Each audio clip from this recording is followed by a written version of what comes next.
सुलेमा अपने कमरे में लेटी हुई थी। उसको लाइट बंद करके सोने की आदत थी। उस दिन सुलेमा लाइट बंद करके बिस्तर पर लेटी चैन की नींद सो रही थी। अचानक उसको एहसास हुआ कि उसके कमरे में कोई आया है, लेकिन कमरे में अंधेरा होने की वजह से उसे कुछ साफ दिखाई नहीं दे रहा था। उसने धीरे से आवाज़ लगाई, कौन है? पर बदले में कोई आवाज़ नहीं आई। सुमेला ने जल्दी से अपने कपड़े ठीक किए और लाइट का स्विच ढूंढने लगी। तभी उसे एहसास हुआ कि किसी ने उसके कमर पर हाथ रखा और वह धीरे धीरे करके सुमेला के ऊपर हाथ फेरने लगा। सुमेला घबरा गई थी। आखिर कौन हो सकता है? सुमेला ने उससे अपने आप को छुड़ाने की कोशिश की तो उसने सुमेला के दोनों हाथ पकड़ लिए। वह सुमेला को ऐसे छू रहा था जैसे वह उसका पति हो। शायद सुमेला ने भी वही सोच लिया कि हो सकता है मेरे पति हों, मुझे सरप्राइज़ देना चाहते हैं, इसलिए वह मेरे साथ ऐसा कर रहे हैं। फिर अचानक सुमेला को याद आया कि उसका पति तो ऑफिस के काम से बाहर गए हैं। यह सोचकर सुमेला और डर गई और जल्दी जल्दी लाइट का बटन ढूंढने लगी ताकि वह लाइट जलाकर देख सके कि आखिर उसके कमरे में कौन है। लेकिन सुमेला ने जैसे ही लाइट जलाई तो देखकर हैरान रह गई, वहाँ पर तो कोई नहीं था। इस बात से सुमेला बहुत ज़्यादा घबरा गई थी, इसलिए उसने दोबारा लाइट नहीं बंद की। लेकिन बिना लाइट बंद किए सुमेला को नींद नहीं आती थी, क्योंकि उसकी आदत बन चुकी थी लाइट बंद करके सोने की। इसलिए उसने फिर से लाइट बंद की और दरवाजे को सही से बंद कर दिया और फिर सो गई।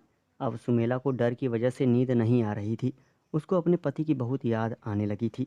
खैर, जैसे तैसे सुमेला ने वह रात काट ली और सुबह उठकर सबके लिए नाश्ता बनाया और सभी को नाश्ता दिया। सुमेला के परिवार में एक देवर और एक जेठ और उसके सास ससुर रहते थे। सुमेला की जेठानी मायके गई हुई थी, इसलिए जेठ अनिल का सारा काम सुमेला करती थी। पूरा दिन सुमेला ने काम किया और रात को खाना खाकर सुमेला अपने कमरे में सोने को चली गई। बहुत थक जाने की वजह से सुमेला लेटते ही सो गई। सुमेला को लेटे करीब आधे घंटे हुए थे कि आज उसे फिर से एहसास हुआ कि जैसे उसके कमरे में फिर से कोई आया है। सुमेला की नींद खुल गई और बिस्तर पर उठकर बैठ गई और आंखें मलते मलते अंधेरे में देखने की कोशिश करने लगी। घबराहट के मारे उसका गला सूख गया था कि तभी किसी ने उसके पैर पकड़ लिए। वह धीरे धीरे सुमेला के पैरों को सहला रहा था। सहलाने की वजह से सुमेला को मज़ा तो आ रहा था, लेकिन साथ में उसे डर भी लग रहा था। सुमेला ने अपना पैर छुड़ाते हुए अंधेरे में ही पूछा, कौन हो तुम? पर इधर से कोई आवाज़ नहीं आई और फिर से जल्दी से लाइट ऑन करने के लिए जाने लगी।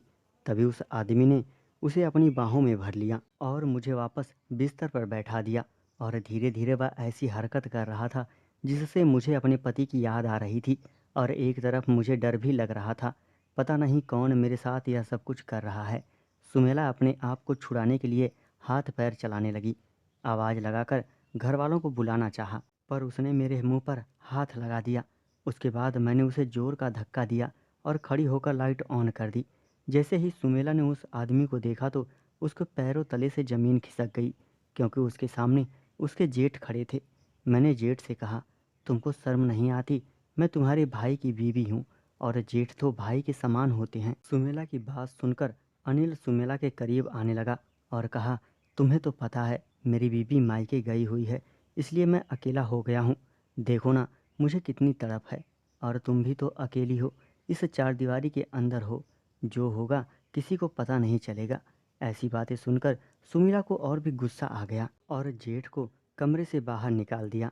कुछ दिन के बाद सुमेला का पति आया तो उसने अपने पति से कहा कि मैं अब इस घर में नहीं रहूँगी, आप मुझे अलग ले चलो। इसके बाद सुमेला और उसका पति घर छोड़कर चले गए। दोस्तों, चैनल को सब्सक्राइब करें और हिलाते रहें। Thank you.